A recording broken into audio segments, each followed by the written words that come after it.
നമസ്കാരം. കറുകപുത്തൂർ കേന്ദ്രമായി പ്രവർത്തിക്കുന്ന ദയ മെഡിക്കൽ സെന്ററിന്റെ കീഴിൽ പുതിയ മൾട്ടി സ്പെഷ്യാലിറ്റി ഹോസ്പിറ്റൽ വരുന്നു. തിരുമിറ്റക്കോട് പഞ്ചായത്തിലെ കറുകപുത്തൂരിലാണ് DMC മൾട്ടി സ്പെഷ്യാലിറ്റി ഹോസ്പിറ്റൽ എന്ന പേരിൽ ഡയാലിസിസ് അടക്കമുള്ള ചികിത്സകൾ നൽകുന്ന അത്യാധുനിക സംവിധാനങ്ങളോടെയുള്ള ആശുപത്രി ഉയരുന്നത്. കെട്ടിടത്തിന്റെ ശിലാസ്ഥാപന കർമ്മം തദ്ദേശ സ്വയംഭരണ വകുപ്പ് മന്ത്രി ശ്രീ MP രാജേഷ് നിർവഹിച്ചു. പൊന്നാനി MP ഡോക്ടർ അബ്ദുൽ സമദ് സമദാനി മുഖ്യ അതിഥിയായി പങ്കെടുത്തു. തിരുമിറ്റക്കോട് ഗ്രാമപഞ്ചായത്ത് പ്രസിഡന്റ് T. സുഹറ അധ്യക്ഷയായിരുന്നു. Daya medical centre managing director PM Mustafa Thangal, ഗ്രാമപഞ്ചായത്ത് vice president Mano Mohanan, doctor Anjana Dineshwar, doctor Manoj Alikkal, ജനപ്രതിനിധികൾ, വിവിധ രാഷ്ട്രീയ പാർട്ടി പ്രതിനിധികൾ, പൗരപ്രമുഖർ തുടങ്ങി നിരവധി പേർ ചടങ്ങിൽ പങ്കെടുത്തു. വർഷങ്ങളായി ആതുര സേവന രംഗത്ത് മികച്ച പ്രവർത്തനം നടത്തിവരുന്ന സ്ഥാപനമാണ് ദയ മെഡിക്കൽ സെന്റർ. കറുകപുത്തൂർ ആസ്ഥാനമായി പ്രവർത്തനം ആരംഭിച്ച ദയ മെഡിക്കൽ സെന്റർ വർഷങ്ങൾ തികയുന്നതിനു മുമ്പ് ദേശമംഗലത്തും വരവൂരിലും മെഡിക്കൽ സെന്ററുകൾ സ്ഥാപിച്ചിരുന്നു. ദയ മെഡിക്കൽ സെന്ററിൽ എത്തുന്ന രോഗികളോടുള്ള ജീവനക്കാരുടെ സൗമ്യമായ ഇടപെടലും സ്നേഹപൂർണമായ പരിചരണവും പരിചയസമ്പന്നരായ ഡോക്ടേഴ്സും ജീവനക്കാരും ഇതെല്ലാം കൊണ്ട് തന്നെ വളരെ കുറഞ്ഞ സമയം കൊണ്ട് ദയ മെഡിക്കൽ സെന്റർ സാധാരണക്കാരുടെ ആശുപത്രി എന്ന ഖ്യാതി നേടി. വർഷങ്ങൾക്കിപ്പുറം മൾട്ടി സ്പെഷ്യാലിറ്റി ഹോസ്പിറ്റൽ എന്ന സ്വപ്നത്തിലേക്ക് നടന്നെടുക്കുകയാണ് ദയ മെഡിക്കൽ സെന്ററും അതിന്റെ മാനേജ്മെന്റും. ദയ മൾട്ടി സ്പെഷ്യാലിറ്റി ഹോസ്പിറ്റലിന്റെ ശിലാസ്ഥാപനം ബഹുമാനപ്പെട്ട തദ്ദേശ സ്വയംഭരണ വകുപ്പ് മന്ത്രി MP രാജേഷ് നിർവഹിച്ചു. ഡോക്ടർ അബ്ദുൽ സമദ് സമദാനി MP മുഖ്യപ്രഭാഷണം നടത്തി. ദയ മൾട്ടി സ്പെഷ്യാലിറ്റി ഹോസ്പിറ്റലിന്റെ ശിലാസ്ഥാപനം വളരെ സന്തോഷത്തോടെ നിർവഹിക്കുന്നതായി ഞാൻ അറിയിക്കുകയാണ്.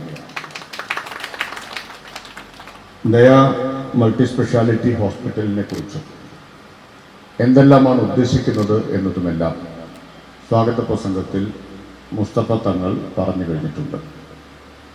വേദിയിൽ പ്രസംഗകരുടെ ഒരു നീണ്ട നിര തന്നെയുണ്ട്. അതുകൊണ്ട് ഞാൻ ഒരു ദീർഘമായ പ്രസംഗത്തിനൊന്നും മുതിരുന്നില്ല.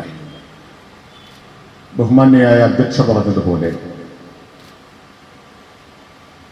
ഏറ്റവും ആധുനികമായ ചികിത്സാ സൗകര്യങ്ങളുടെയും ആശുപത്രി സൗകര്യങ്ങളുടെയും കുറവുള്ള ഒരു പ്രദേശമാണ് നമ്മുടെ തൃത്താല. അത്രത്തോളം വരില്ലെങ്കിലും പട്ടാമ്പിയുണ്ട്. പട്ടാമ്പി താലൂക്കിനെ ആകെ എടുത്താൽ വളരെ മികച്ച ആശുപത്രികൾ ഉണ്ട് എന്ന് നമുക്ക് പറയാനാവില്ല. അതിലൊരു കാരണം തൊട്ടപ്പുറത്ത് പെരിന്തൽമണ്ണ പോലെയുള്ള ഒരു വളർന്നു വരുന്ന ഒരു നഗരമുണ്ട്. അവിടെ ധാരാളം ആശുപത്രികളുണ്ട്. ഇവിടുന്ന് അധിക ദൂരം അവിടേക്കില്ല. തൃശ്ശൂരിലേക്കാണെങ്കിലും അതുപോലെ തന്നെയാണ്, അധിക ദൂരമില്ല. ഒരു 3/4 മണിക്കൂർ കൊണ്ടൊക്കെ തൃശ്ശൂരിൽ എത്തിച്ചേരാൻ കഴിയും. തൃശ്ശൂരിൽ കേരളത്തിലെ തന്നെ ഏറ്റവും മികച്ച ആശുപത്രികളുടെ ഒരു ശൃംഖലയുണ്ട്. അപ്പം ഇങ്ങനെയൊക്കെയുള്ള കാരണം കൊണ്ടായിരിക്കാം ഒരുപക്ഷെ പട്ടാമ്പി താലൂക്കിൽ വളരെ മികച്ചത് എന്ന് പറയാവുന്ന ആശുപത്രികൾ വരാതിരുന്നത്. പക്ഷേ ഇന്നത്തെ കാലത്ത് പഴയതുപോലെയല്ല.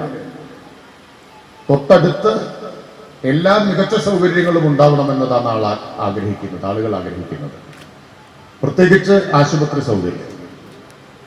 ഒരു സിനിമാ തിയേറ്റർ കുറച്ച് ദൂരം പോകണം എന്ന് പറഞ്ഞാൽ പ്രയാസം വരില്ല.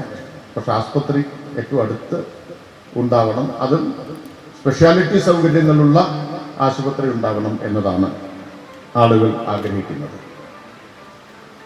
അപ്പോൾ ആ ആഗ്രഹം സഫലമാക്കുന്നതാണ് ദയ മൾട്ടി സ്പെഷ്യാലിറ്റി ആശുപത്രിയുടെ ശിലാസ്ഥാപന കർമ്മം. ഇന്ന് തറക്കല്ലിടുന്നതോടെ അധികം വൈകാതെ ഈ മൾട്ടി സ്പെഷ്യാലിറ്റി ആശുപത്രി ഇവിടെ യാഥാർത്ഥ്യമായി തീരും. 24 മണിക്കൂർ ആതുര സേവനം ലഭ്യമാവും. ആധുനികമായിട്ടുള്ള ചികിത്സാ സൗകര്യം ഇവിടെ തന്നെ കിട്ടും എന്നത് നമ്മളെ സംബന്ധിച്ച് വലിയ മാറ്റമാണ്. തൃത്താലയിൽ ഉണ്ടാകുന്ന ഒരു വലിയ മാറ്റത്തിന് ഇത് കാരണമായി തീരും എന്നാണ് ഞാൻ പ്രതീക്ഷിക്കുന്നത്. ഏറ്റവും മികച്ച പ്രവർത്തനങ്ങളുമായി മുന്നോട്ട് പോകുന്ന ദയ മെഡിക്കൽ സെന്റർ LLP നമ്മുടെ കറുകപുത്തൂര് 9 വർഷം മുമ്പ് നമ്മൾ തുടക്കം കുറിച്ചു. അതിനുശേഷമാണ് ദേശമംഗലത്തും വരവൂരിലും തുടക്കം കുറിച്ചു. ഇപ്പോൾ ഈ കമ്പനിക്ക് കീഴിൽ 3 സ്ഥാപനങ്ങൾ പ്രവർത്തിച്ചു വരുന്ന ഈ സമയത്ത് ഈ പ്രദേശത്തുള്ള ഒട്ടനവധി ആളുകൾ നിരന്തരമായി നമ്മളോട് ആവശ്യപ്പെടുന്ന ഒരാവശ്യമാണ് 24 മണിക്കൂറും പ്രവർത്തിക്കുന്ന ഒരു സ്പെഷ്യാലിറ്റി സംവിധാനങ്ങളോടുകൂടെയുള്ള ഒരു ആശുപത്രി നമ്മുടെ ഈ പ്രദേശത്ത് വേണം എന്നത്. ഇന്ന് ആ സ്വപ്നം അതൊരു നാടിൻ്റെ സ്വപ്നമായി തന്നെ കണ്ടുകൊണ്ട് ഇന്ന് ഇവിടെ നമ്മളത് യാഥാർത്ഥ്യമാക്കുകയാണ്. ഗ്രാമപഞ്ചായത്ത് പ്രസിഡന്റ് ടി സുഹ്റ അധ്യക്ഷത വഹിച്ചു. Daya medical centre managing director PM Mustafa തങ്ങളുടെ നേതൃത്വത്തിൽ നടന്ന ചടങ്ങിൽ ഗ്രാമപഞ്ചായത്ത് vice president Mano Mohanan, doctor Manoj Alikkal, Daya medical centre RMO doctor Anjana Dinesh, doctor Sreeram Mohankumar, doctor Binil Balan, doctor Rasheed, doctor Pranav Venugopal, Kozhikode ATBC management consultants Muhammad Niyas, ഗ്രാമപഞ്ചായത്ത് മെമ്പർമാരായ ശ്യാമള, PA വാഹിദ്, ഉണ്ണികൃഷ്ണൻ, രാഷ്ട്രീയ party പ്രതിനിധികളായ Muhammad Kunhi, PM Kasim, Vishwambharan, Haidros, medical centre director Sudheer Karunakath തുടങ്ങിയവരും പങ്കെടുത്ത് സംസാരിച്ചു.